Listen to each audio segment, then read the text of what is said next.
Hi, it's Ms. Loconto. I have another story to read with you. This one's called You Can Do It, Sam. It's about a bear. His name is Sam. Let's find out what he can do. You Can Do It, Sam by Amy Hest. Illustrated by Anita Jeram. It happened one winter morning on Plum Street, and the moon was still up, making moonbeams and shadows on Plum Street. In the little white house, Mrs. Bear and Sam were baking cakes. They stirred with big spoons, swirling and tasting batter. They peeked in the oven at 2 rows of cakes, golden brown cakes for their friends on Plum Street. "Come on, cakes," whispered Sam. "I can't wait, I can't wait, I can't wait." Mrs. Bear and Sam waited for the cakes. "Now can we go, Mama? Now?" said Sam. "Soon," Mrs. Bear said. "Soon, Sam." They waited, and then at last Mrs. Bear sniffed the air with her nose in the air and said, "I believe our cakes are ready." Mrs. Bear and Sam counted the cakes, and there were 12. They tucked them in bags, and there were 12 red bags. Outside, snow tumbled on houses and sprinkled the trees. It powdered the garden and Mrs. Bear's truck. Sam and his mama climbed up in the truck that was green.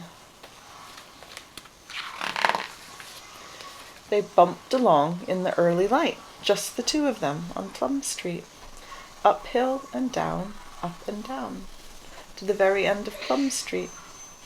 "Our friends will love my cakes," Sam told his mama. "Of course," Mrs. Bear said. Mrs. Bear pulled up close to the first sleepy house. "Here we are, Sam. I'll wait here, and you take the cake." "All by myself?" whispered Sam. "Go, go, go," Mrs. Bear said. She put her arm around Sam. "You can do it, Sam."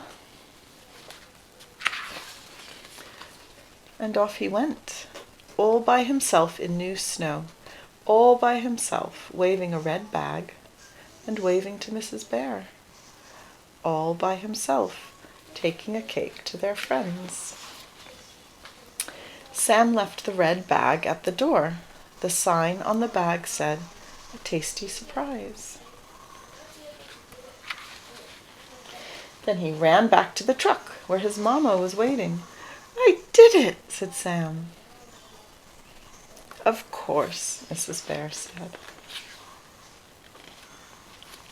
Mrs. Bear and Sam bumped along, just the 2 of them, uphill and down, up and down.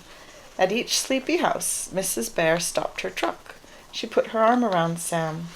"Here I go," whispered Sam. "Go, go, go," said Mrs. Bear.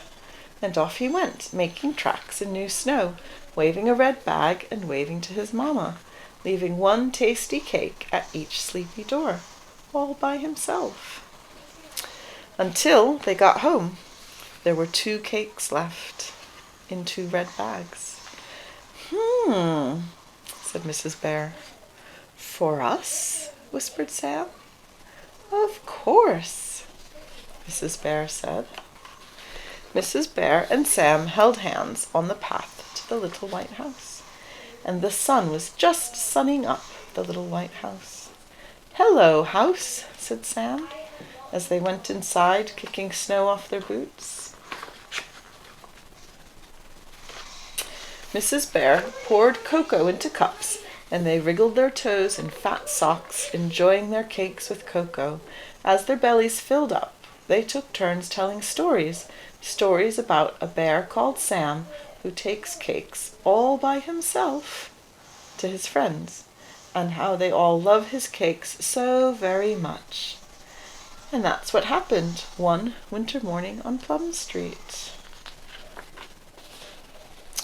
Oh, that's a really good story.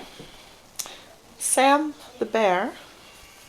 Sam was a bit worried about doing something all by himself. It was his first time doing it, and he was pretty worried about it, but his mum told him, "You can do it." And then he did it, and he felt really happy and really proud of himself. If you're worried about something, if you're worried about trying something for the first time, you can tell your grown-up about it, and they can tell you that you can do it. Give it a try. You can do it. Bye.